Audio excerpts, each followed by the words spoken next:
উৎসব, আনন্দ, ত্যাগ ও সহমর্মিতার মহিমায় ঈদ উল ফিতর মুসলিম উম্মার দোরগোড়ায়। মাসব্যাপী সিয়াম সাধনা, আত্মশুদ্ধি চর্চা ও সহযোগিতার বার্তা নিয়ে বাংলাদেশের কোটি প্রাণে ঈদের আনন্দ যেন আরও রঙিন হয় আপনজনের সান্নিধ্যে।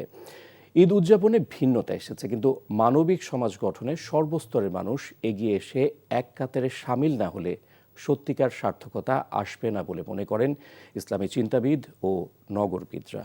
নিয়ামুল আজিজ সাদিকের রিপোর্ট। ঘুমন্ত নগরীও যেন জেগে থাকে উৎসবের আঞ্জাম দিতে। একদিকে আলোকসজ্জায় সজ্জিত শপিং কমপ্লেক্সে গভীর রাত পর্যন্ত চলে কেনাকাটা, অন্যদিকে সৃষ্টিকর্তার সন্তুষ্টের আশায় রাত্রি জাগরণ ধর্মপ্রাণ মুসল্লিদের। তারাবিহ, নফল নামাজ আর জিকির আজকারে মহান প্রভুর সান্নিধ্য লাভের চেষ্টা চলে পুরো মাস জুড়ে। উৎসব ওই ব্যক্তির জন্য যেই ব্যক্তি সিয়ামকে যথাযথ পালন করতে পেরেছে। কারণ আজকে আপনি দেখেন ঈদের দিনটাকে কি বলা হয়? ঈদের দিনটাকে বলা হয় ইয়ামুল জায়েজা, প্রতিদান দিবস বা পুরস্কার দিবসের দিন। সহমর্মিতা প্রদর্শন করতে গিয়ে আপনি দেখেন যে আল্লাহ রাব্বুল আলামিন মানুষের মধ্যে এমন একটা প্রেম, প্রীতি, ভালোবাসা, সৌহার্দ্যপূর্ণ ভাব তৈরি করেন যে মানুষ অকাতরে দান করতে তারা সচেষ্ট হয়।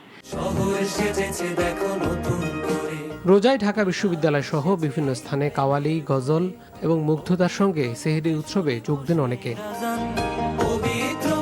মহানগরীতে জীবিকার তাগিদে আসা মানুষকে শহর যেন মায়ার বাঁধনে আটকাতে পারেনি, যার প্রমাণ লাখো কোটি মানুষের শত কষ্ট উপেক্ষা করে শিকড়ের টানে প্রিয়জনের কাছে ফেরার চেষ্টা।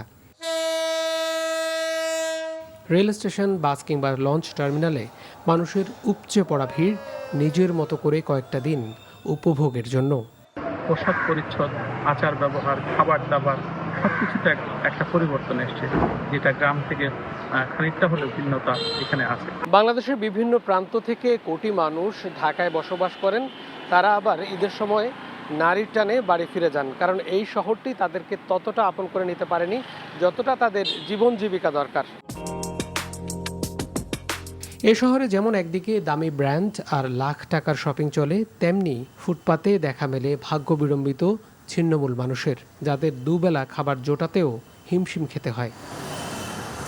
শুধু একটি মাসে নয়, বাকি 11 মাস ত্যাগ, ভ্রাতৃত্ব আর সহমর্মিতার শিক্ষা ছড়িয়ে দেওয়ার আহ্বান নগরবিদ ও ইসলামী চিন্তাবিদের।